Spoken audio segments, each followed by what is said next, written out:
ఇక ఉండవల్లిలో నారా లోకేష్ మాట్లాడుతున్నారు, లైవ్ లో చూద్దాం. కావాలని మన మధ్య విద్వేషాలు రెచ్చగొట్టడానికి ప్రయత్నిస్తున్నారు.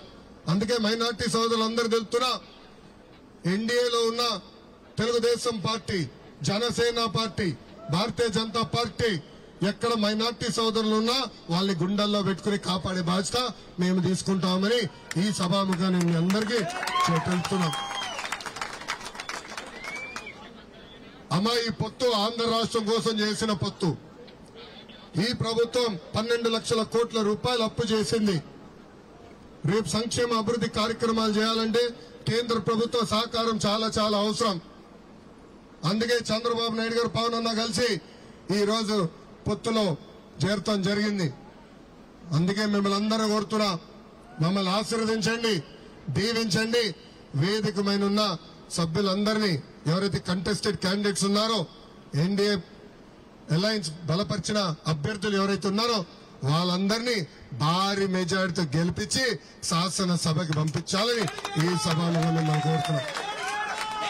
ఇంకా ఎంపీగా ఆగుతాం, అన్నకన్నా నువ్వే స్పీడ్ ఉన్నావు బా. 6 అడుగుల అందగాడు 2014లో నర్సరావుపేట ఎంపీకి పోటీ చేయాలని వచ్చారు. కానీ ఆనాడు కొన్ని కారణాల వల్ల ఇవ్వలేకపోయాం. వెళ్ళి 5 కంపెనీలు స్థాపించి అద్భుతంగా సక్సెస్ఫుల్ ఆంటర్‌ప్రెన్యూర్ అయ్యాడు. ఒక అద్భుతమైన పారిశ్రామికవేత్త అని చెప్తా ఉంటా. మీ ఆశలో సగం భాగం తెలుగుదేశం పార్టీకి రాయాలి. ఆనాడు టికెట్ ఇవ్వలేదు అనుకుని ఈరోజు ఇంత సక్సెస్ వచ్చింది మీలో అని. కానీ మళ్ళీ తిరిగి వచ్చారు. ఆనాడే చెప్పా, అన్న ఎందుకు మీకు ఈ ఎండలు, ఈ చౌంట మీకు అవసరమా, ఈ దుమ్ములో మీకు అవసరమా, ఇండైరెక్ట్ ఎన్నికలు వెళ్ళండి, మీరు బాగా సక్సెస్ అవుతారని చెప్పా. లేదు, ప్రజలకి సేవ చేయాలి, గుంటూరు పార్లమెంట్ రూపురేఖలు మార్చాలని ఈ రోజు పెమ్మసాని చంద్రశేఖర్ గారు ఎన్డీఏ బలపరిచిన అభ్యర్థిగా మీ ముందర నుంచుంటున్నారు. అందుకే ఎంపీగా కూడా పెమ్మసాని చంద్రశేఖర్ గారిని భారీ మెజారిటీతో గెలిపించి శాసనసభకు క్షమించాలి పార్లమెంట్ కి పంపించాలని ఈ సభాముఖం మిమ్మల్ని అందరినీ నేను కోరుతున్నాను. ప్రతి స్పీచ్ లో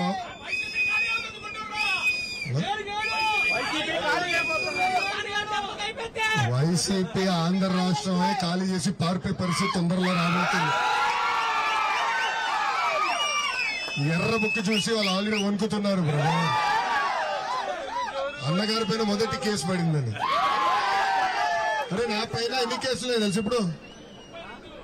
అరే మరీ అందులో మొన్నటి వరకు 22 కేసులన్నా. మొన్న అఫిడవిట్ వేయాలని ఎస్పీలు అందరు రాశా. బంపర్కి ఉచితంగా 2 ఎక్స్ట్రా కేసులు ఇచ్చారు.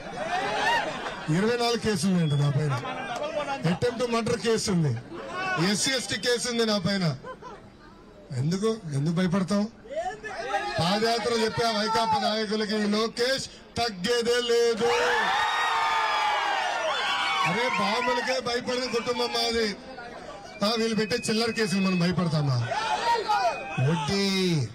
వడ్డీతో సహా ప్రతిదీ చెల్లించే బాధ్యత నేను తీసుకుంటానని ఈ సభాముఖ కార్యకర్తలందరికీ నేను హామీ ఇస్తూ, ఈరోజు మురళి గారు అదేవిధంగా అమల గారి నాయకత్వంలో పెద్ద ఎత్తున మీరు తెలుగుదేశం పార్టీలో చేరడానికి వచ్చారు.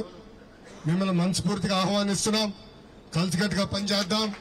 ఈ 40 రోజులు ప్రతి గడప దొక్కాలి, ప్రతి తలుపు తట్టాలి, ప్రజల్లో చైతన్యం తీసుకురావాలి. కరెక్ట్ గా 2 నెలల్లో ఎన్నికల ఫలితాలు వస్తాయి. మళ్ళీ ఆంధ్ర రాష్ట్రం పైన తెలుగుదేశం, జనసేన, భారతీయ జనతా పార్టీ జెండాలు ఎగిరేయాలని ఈ సభాముఖం మిమ్మల్ని అందరినీ కోరుకుంటూ, నాకు ఇంత అద్భుతమైన అవకాశం ఇచ్చిన మీ అందరికీ పేరు పేరున నా హృదయపూర్వక ధన్యవాదాలు తెలుపు.